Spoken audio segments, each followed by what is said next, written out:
Cassie. Hello to everybody. Hello, NAWBO Nation, and welcome to both of our wonderful guests. It's a wonderful opportunity to share some important information, especially considering that we are highlighting Cybersecurity Week. We're going to kick off our session with how far you would go to protect your legacy. So thank you, gentlemen, for being here today. I'd like to first introduce the wonderful co-sponsor and presenter, Connor Payne, who is a Senior Associate at Risk Consulting Services at RSM. And I would be happy for you to introduce yourself and just tell us a little bit about who you are and what you've done and what you'd like to talk about today. Awesome. Thank you, Lydia. I appreciate it. Happy to be here today. Talk to everybody a little bit about cybersecurity. Go ahead and share my screen. I have a few slides for you. Oh. Is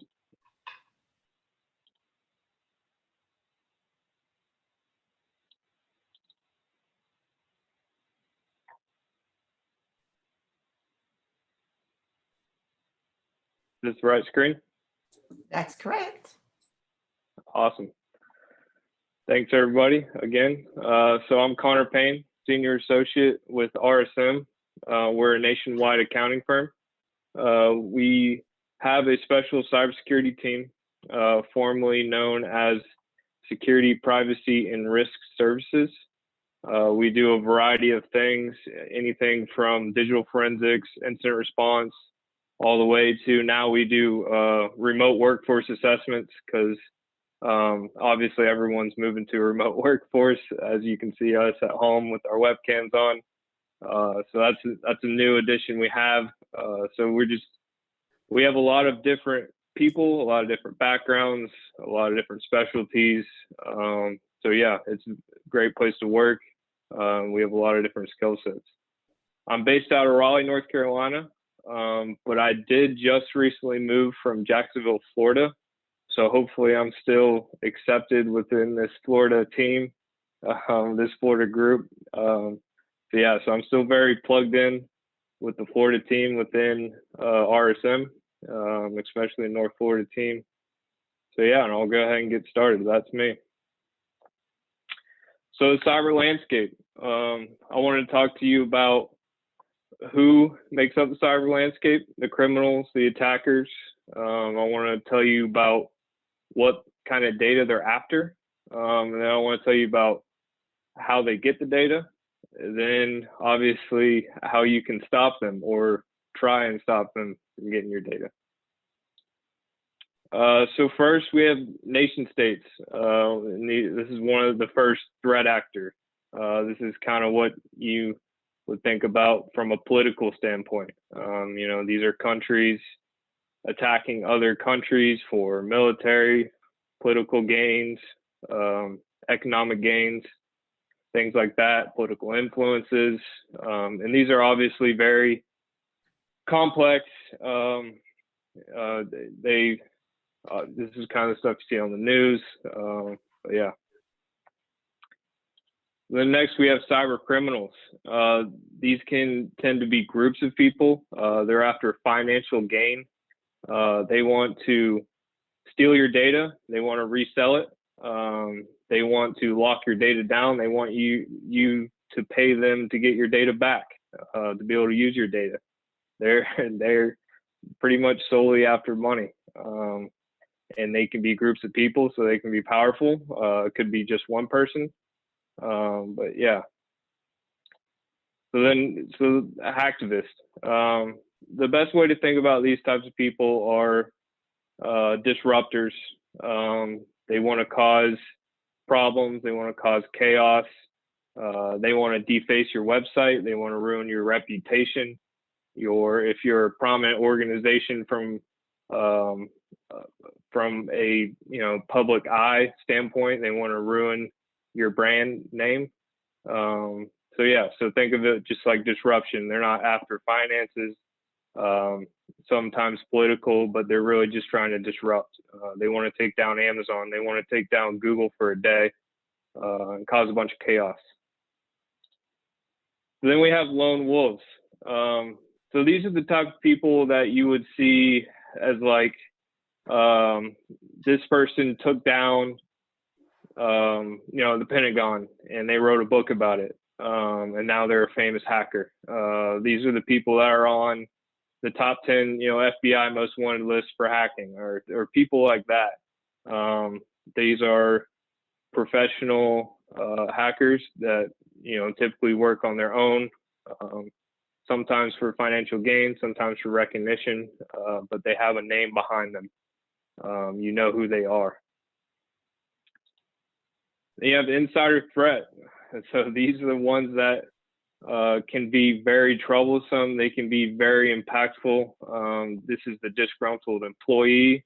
This is the person that didn't like how they were treated. They could either use their own knowledge.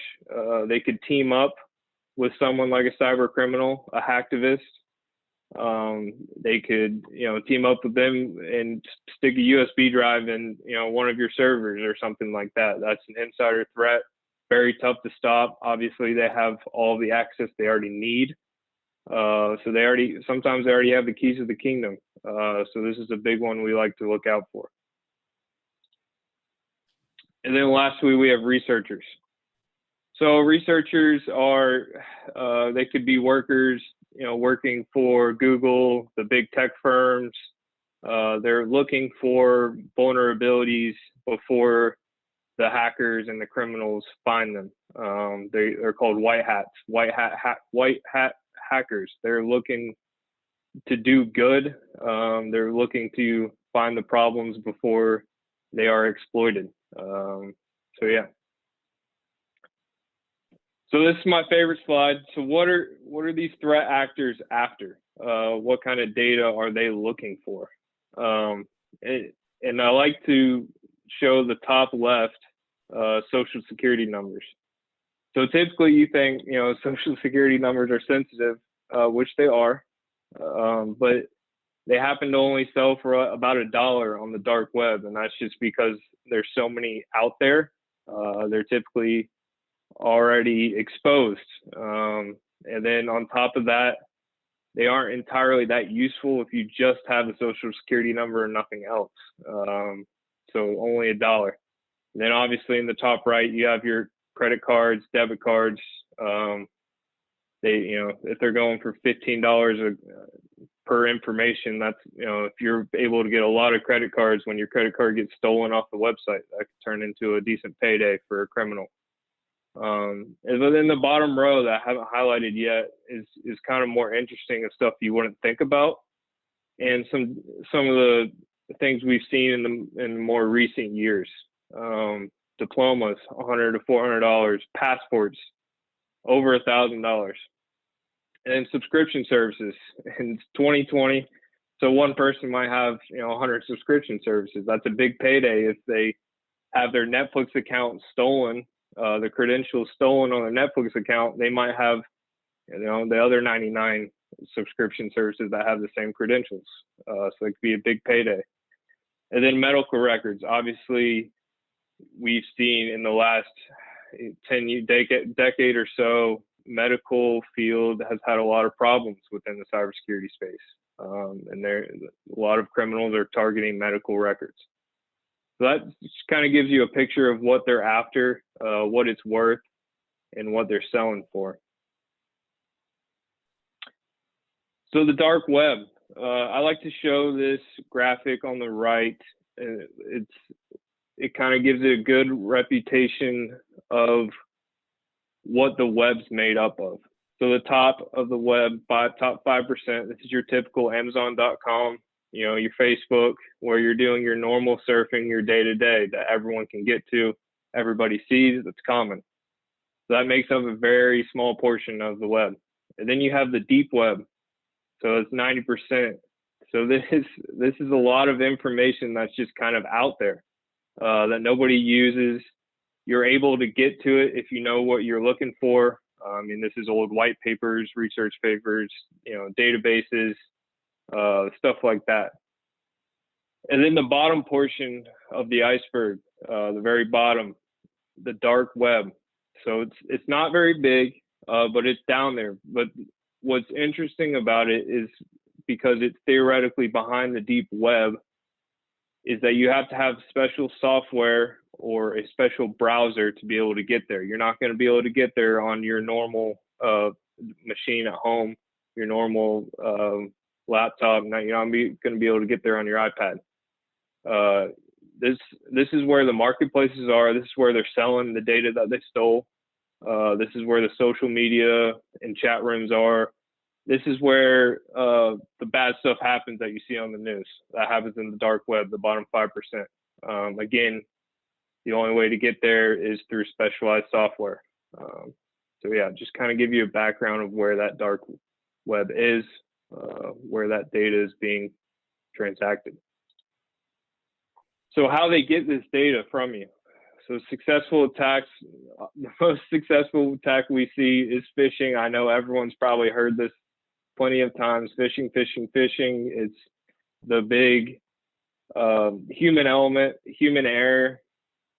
And, you know, it's tough because, you know, if a firewall is configured correctly, it's a lot less likely to have a technical error than your employee is going to have a human error. And this isn't just against your employee. This isn't because they're doing it on purpose. It's just the world we live in. It's human error. It exists. And so while we have seen phishing become a little bit less successful in recent years, the amount of phishing has picked up, especially with COVID-19. A lot of phishing attacks are being deployed, and then they're getting better. The emails are getting better. Your Netflix account has been hacked into. Click now to change your password, stuff like that. Has gotten very effective.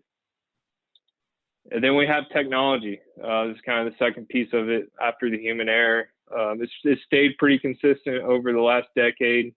It's pretty common vulnerabilities that we see. And obviously these can be a threat as well. So what you can do, and this is the most important part, training and awareness. This is the quick win for me. This is my favorite one. It's probably employees' least favorite though, but it's the best bang for your buck. It's financially makes sense for the risk that you're mitigating. And it doesn't have to be boring PowerPoints where no one's listening. It can be interactive. It can be less intensive and more often.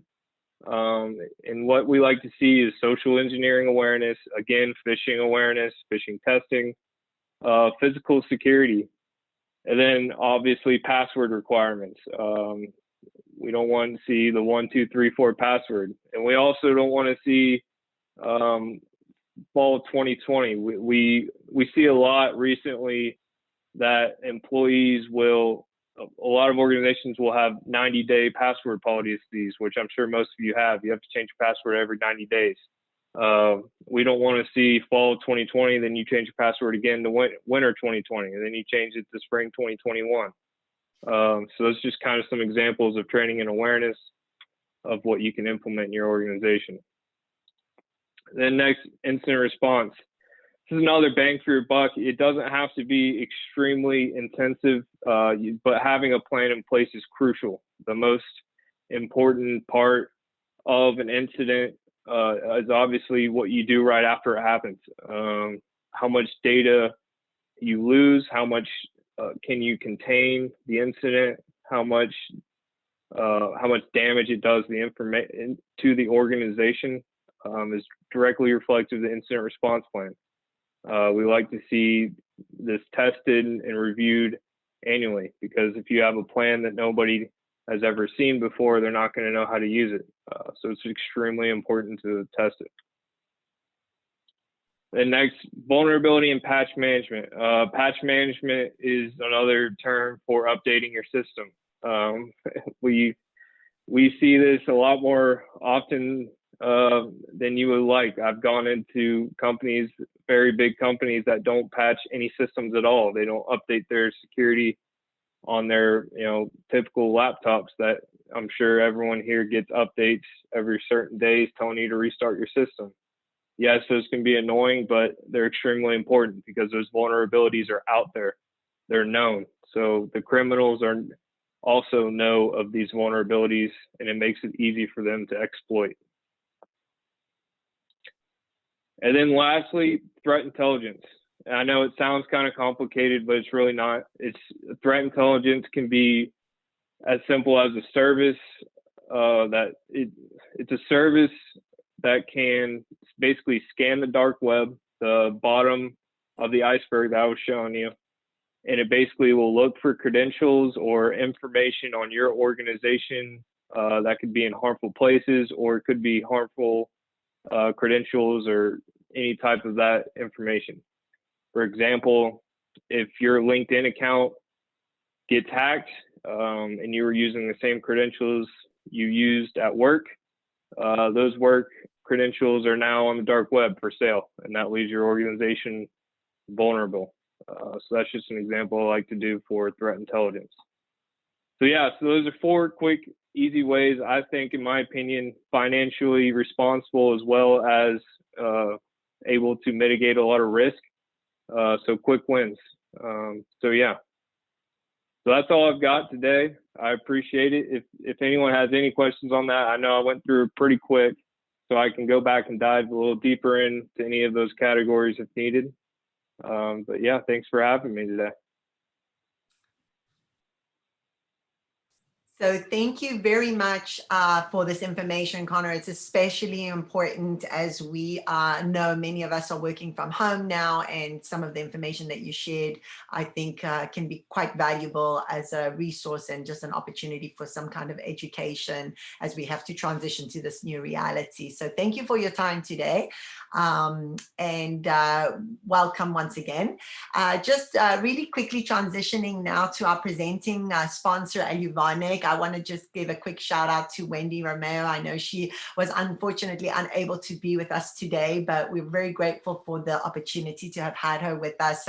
She has actually been a NAWBO sister and has participated in the Propel Her competition along with We Ventures Women Who Rock and one of Women of Excellence by the Melbourne Chamber of Commerce, and founded Aluvonic in 2013. So with that being said, we do welcome Alec Hall, who is with Aluvonic, and thank you once again for being with us and stepping in. I'd love for you to share a little bit more about yourself and what you do, and then jump into your presentation if you'd like, and I'll let you take it from here. Absolutely. Hey, thank you very much, Lydia. I appreciate the opportunity to address everybody today. Give me a second while I hopefully set up my screen here. Let me see. Is everybody able to see that now? I believe so. Excellent. All right. Well, thank you. Thank you again, and good afternoon, and thanks for allowing me to join you today and to share what I believe is a very important topic to everyone. And I'll provide introductions here shortly, but today we'll be talking about the cybersecurity maturity model and why companies should be leveraging basic cyber hygiene to secure their business legacies. So as for me, thank you, and thank Wendy for the opportunity to come present to Aluvonic, but I am Alec Hall. I'll be your navigator today. And I'm a 30-year cybersecurity practitioner, Air Force veteran, and the Vice President for Government Programs at Aluvonic. I also recently participated in the CMMC accreditation body's training and certification working groups, and had a hand in helping develop the certification process that is being rolled out to the Defense Industrial Base now. As for the company, Aluvonic, we're led, of course, by our CEO, Wendy Romeo. We are a project management company, a company that specializes in process improvement, organizational change management, engineering, and consulting services for standards such as CMMC, CMMI, and ISO. So we absolutely love helping customers improve their processes, work through wicked problems, and help them develop solutions that are effective and generate business. So I know there's a lot to cover today, and I thank our previous presenter for a lot of great information that's going to tie nicely into what we're talking about. And so today we're going to briefly cover what CMMC is and why it's needed and what kinds of information it's designed to protect.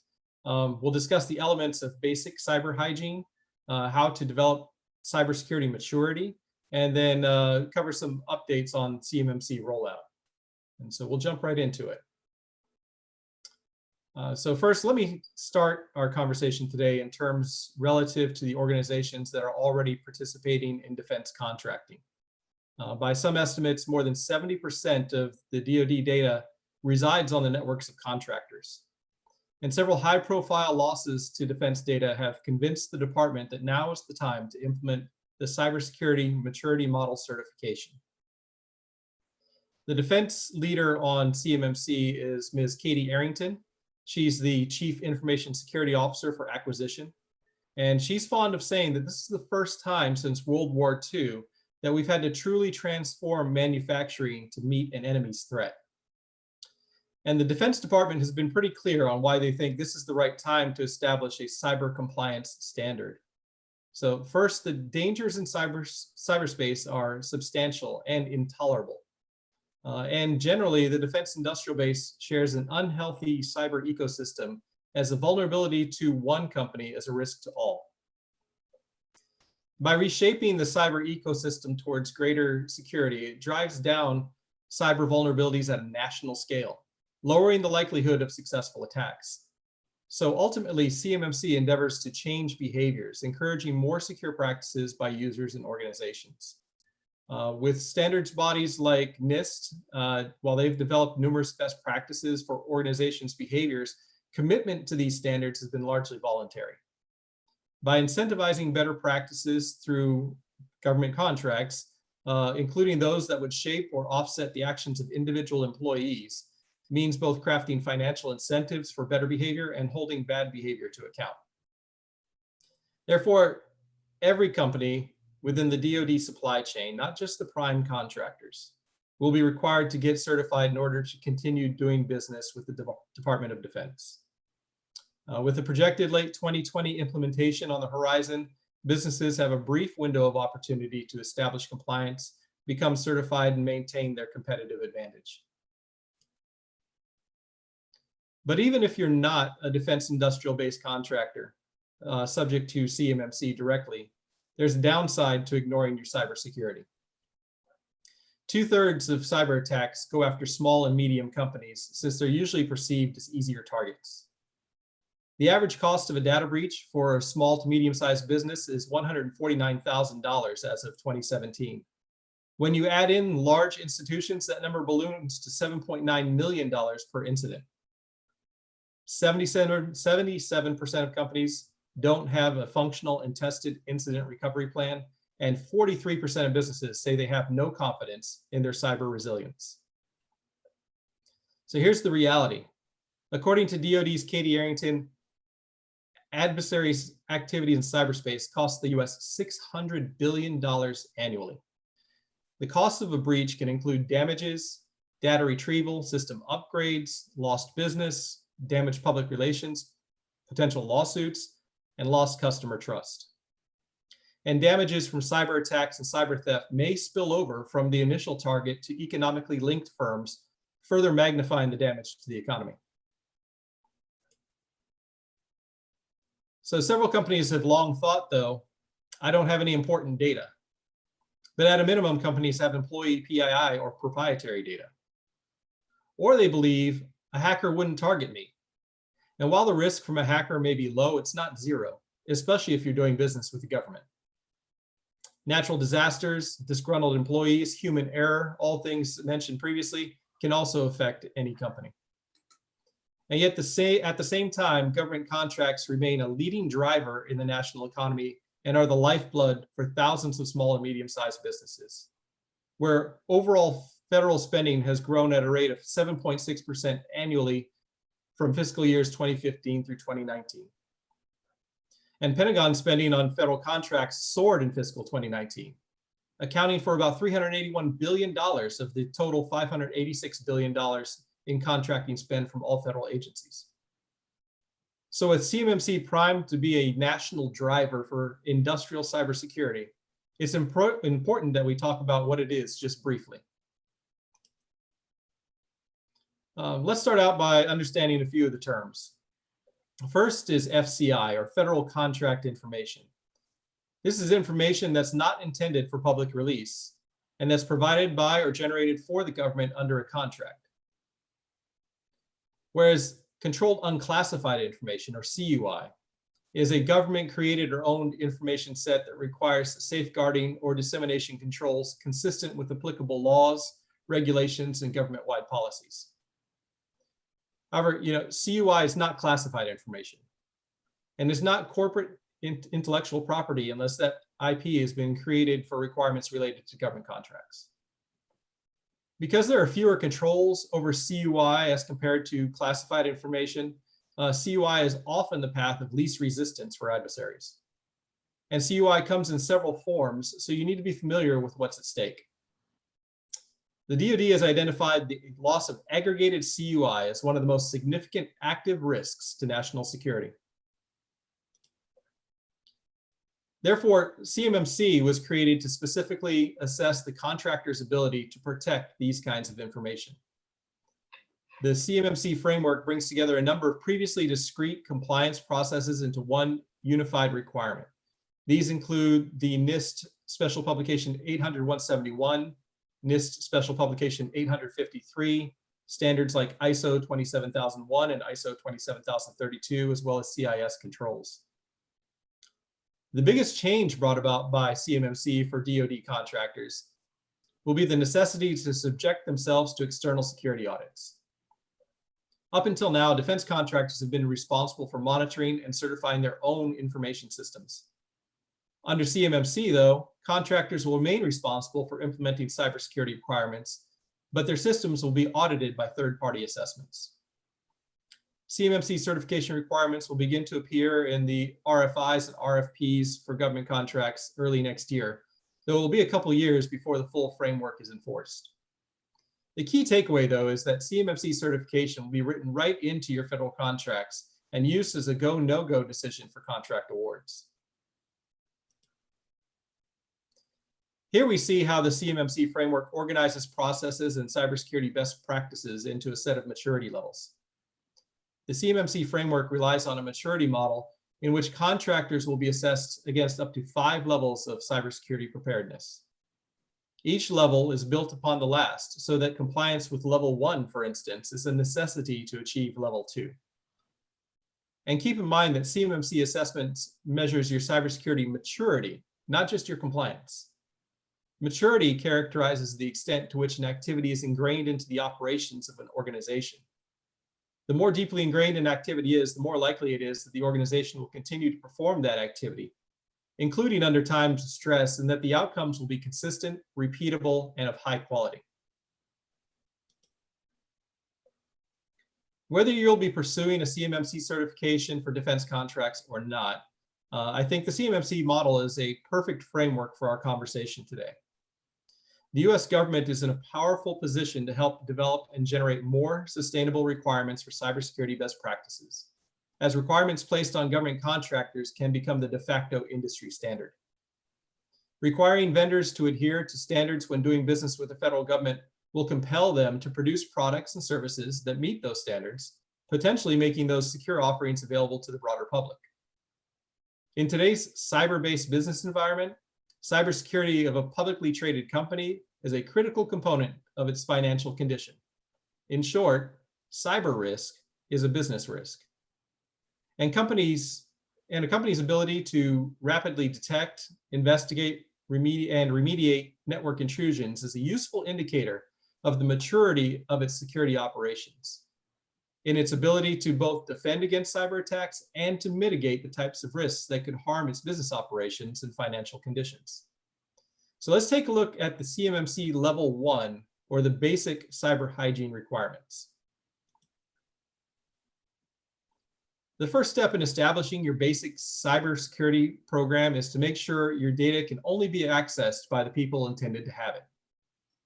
This means setting up individual accounts for all of the people and things, like computers and printers, authorized to be on your network. Also, you must restrict those people and things to only the information they should have access to. You must enable logical or physical restrictions on your staff or things to limit their access to the outside world. And you must be able to manage and limit the information that the outside world has access to.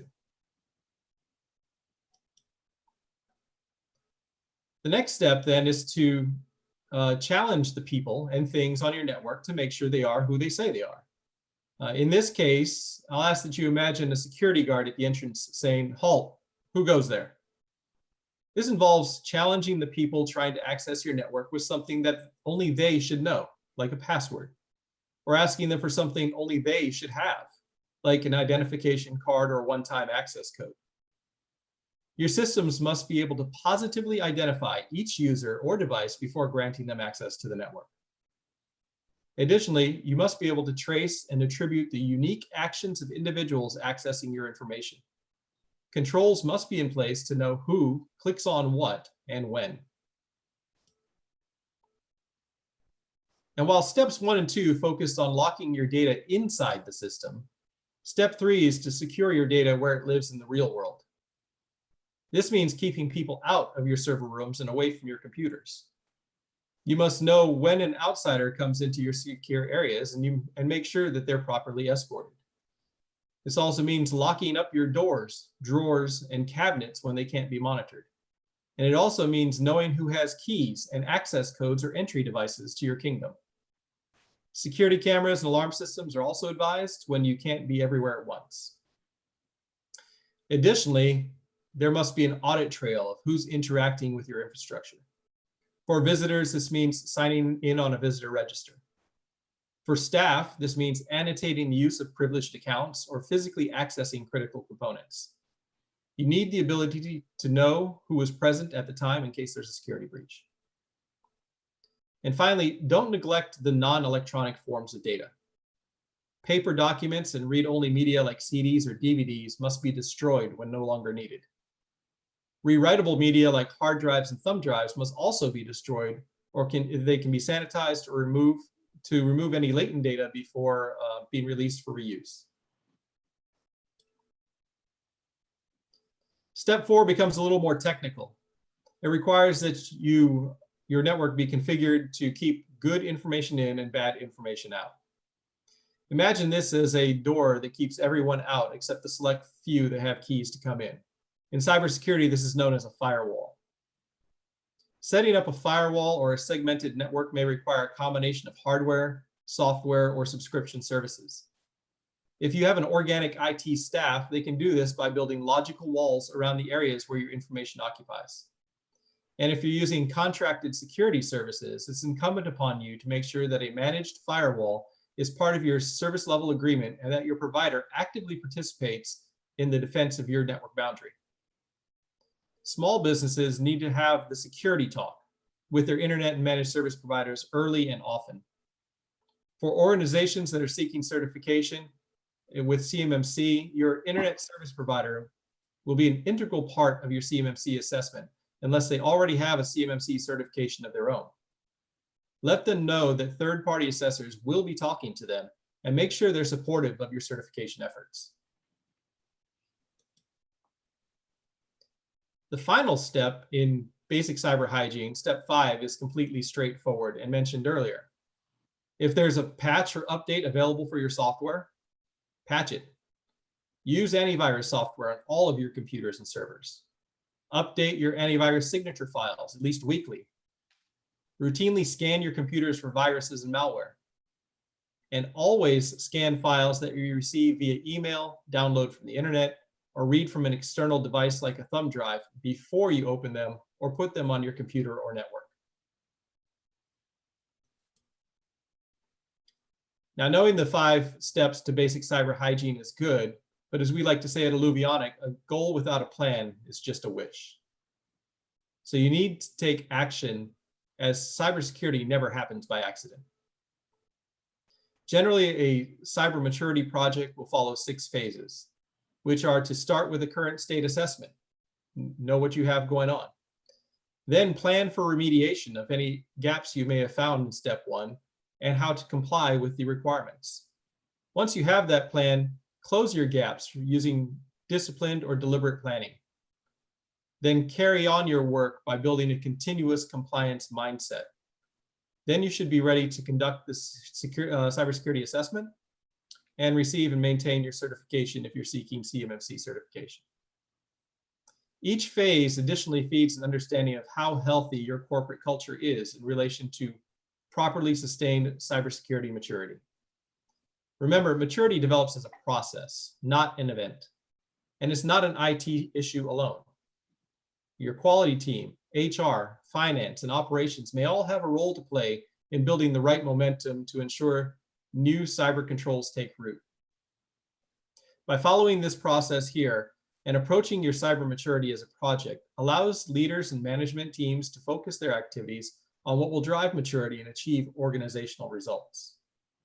It provides a simple, easy-to-use framework for everyone involved in creating cyber maturity. It delivers clear goals and measurable outcomes for assessing maturity. And it gives employees, managers, and senior leaders alike a common lexicon to describe and discuss changes together. Your response to cybersecurity is tailored to the maturity level that your company wants to achieve. So your workload increases as the compliance level increases. And cyber hygiene endeavors to change behavior, not just tweak some hardware and software settings.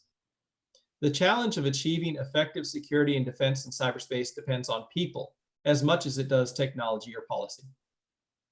For example, if you're introducing multi-factor authentication into a production process, people need to know how to navigate it correctly and securely.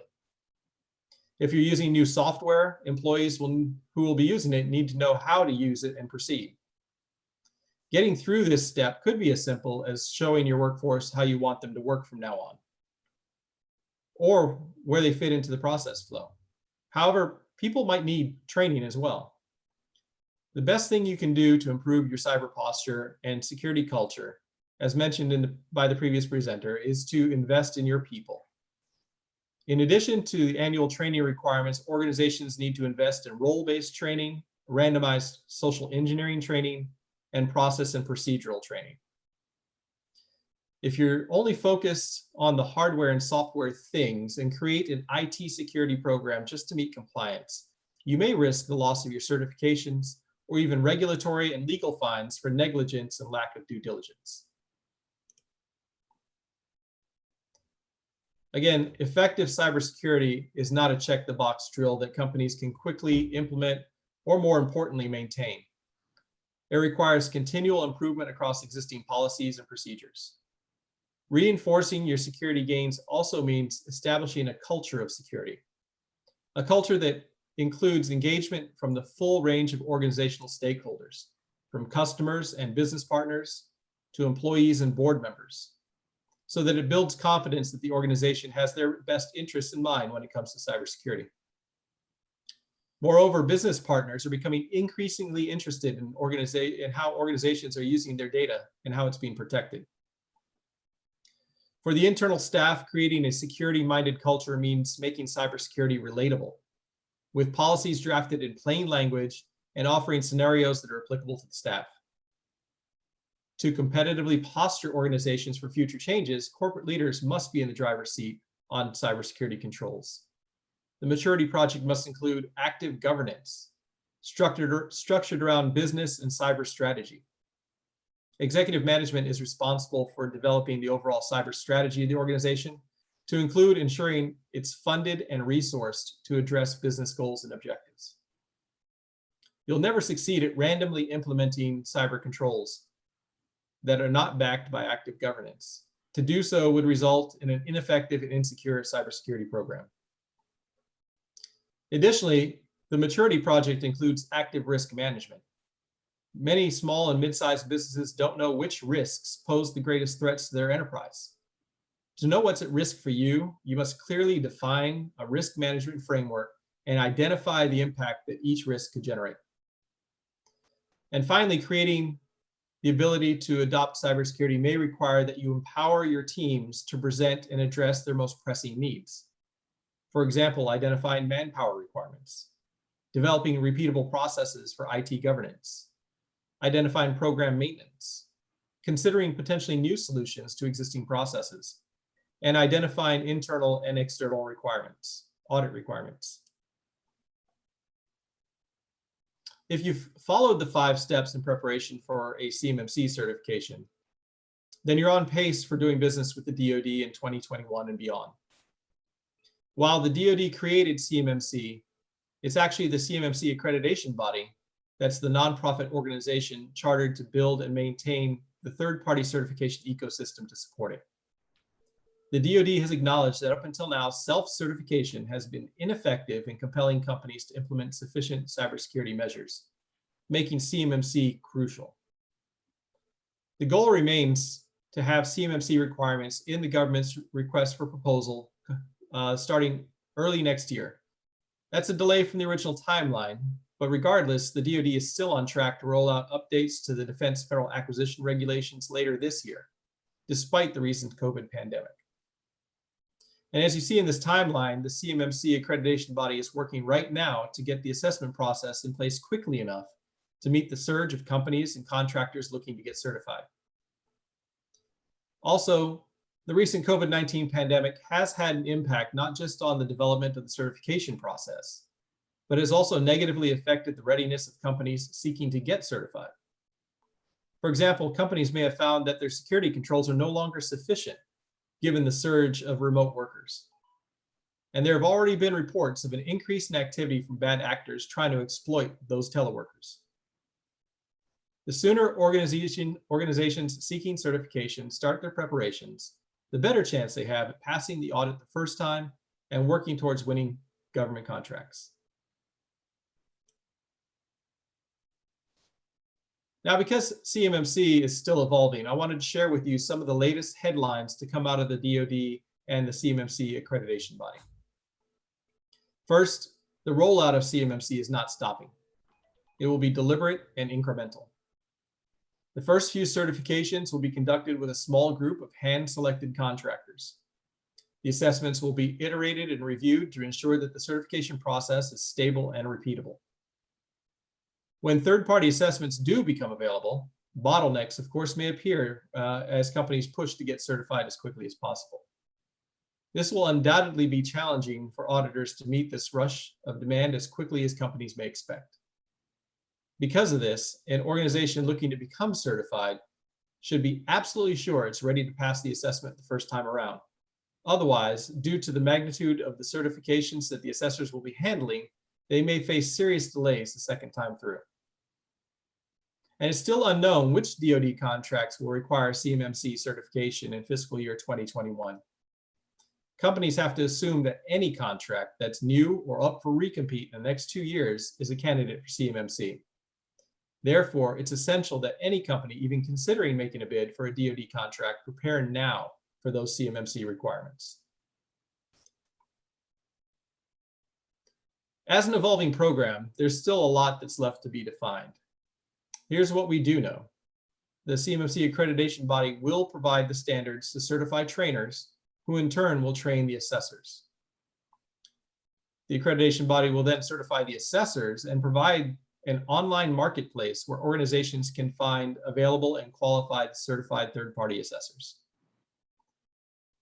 The accreditation body will also provide a public registry of companies that have their CMMC certification, but they won't share your certification level with anyone except you, the DoD contracting officers, and the certified third-party assessors that are working with you.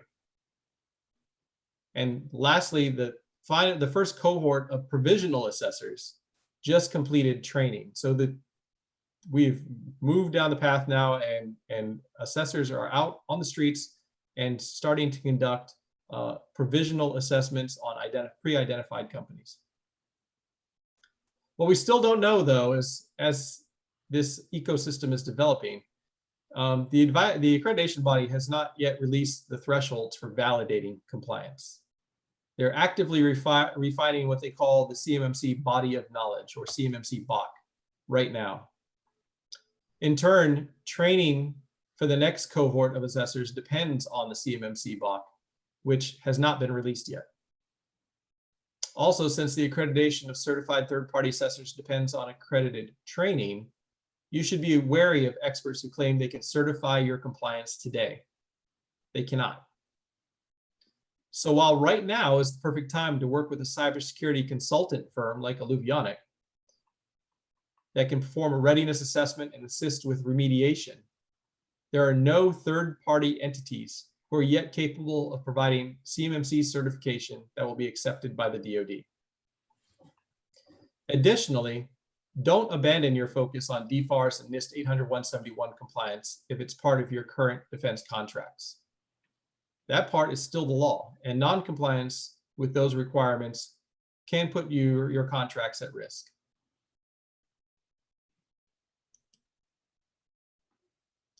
So CMMC is likely the most complex cybersecurity framework that organizations will ever have to contend with. However, rather than regarding CMMC compliance as a burden, it's important to recognize that the basic cyber hygiene recommendations made in the framework represent the best practices when it comes to cybersecurity. Compliance will certainly be necessary for many firms to stay solvent, but will also allow them to protect their sensitive information and assure an enduring legacy. And so that's my brief today. On behalf of our CEO, Wendy Romeo, I'd like to thank you all for your time and this opportunity. If you're interested in learning more or requesting help, here on this slide is how you can contact us at Alluvionic, or you can reach out to us through the Orlando NAWBO. I think we may have a little time for questions now, perhaps.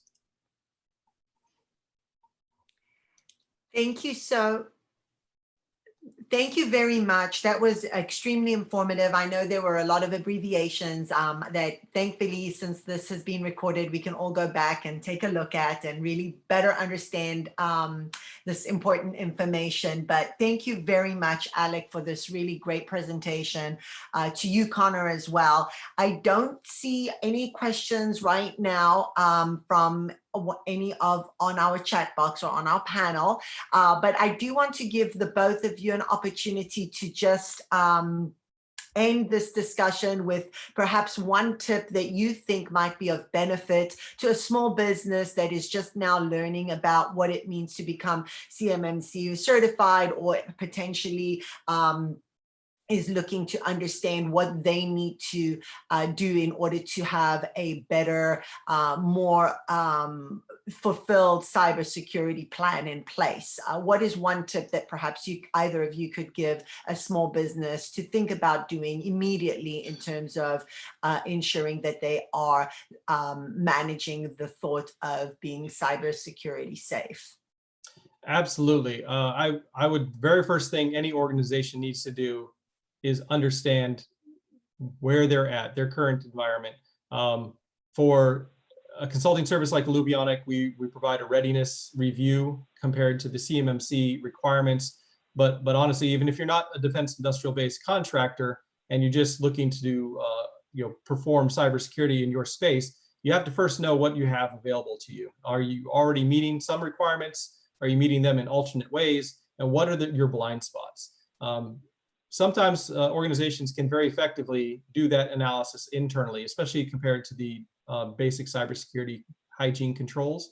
But as you try to bring on more advanced cybersecurity capabilities, you really should probably consult with an external organization who can assess your state of readiness, understand and help identify those gaps, and then provide you a roadmap to remediation.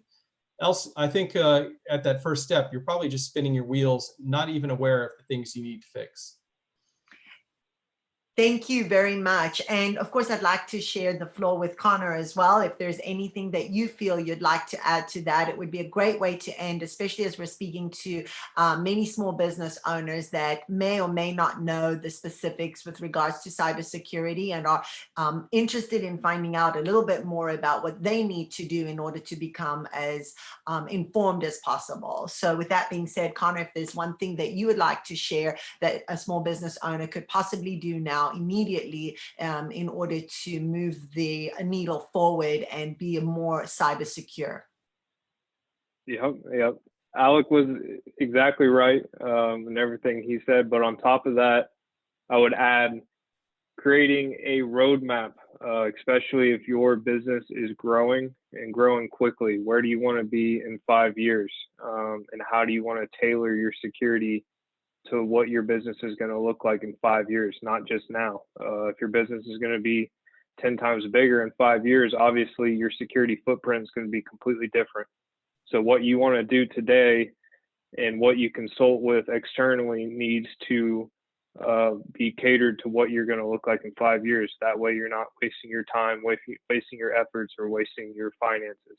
So yeah, and then on top, and then one more to add was definitely my favorite, security awareness. Make sure your employees are just aware. Being aware can help greatly, and from a financial perspective, it's relatively effective. So yeah, thank you.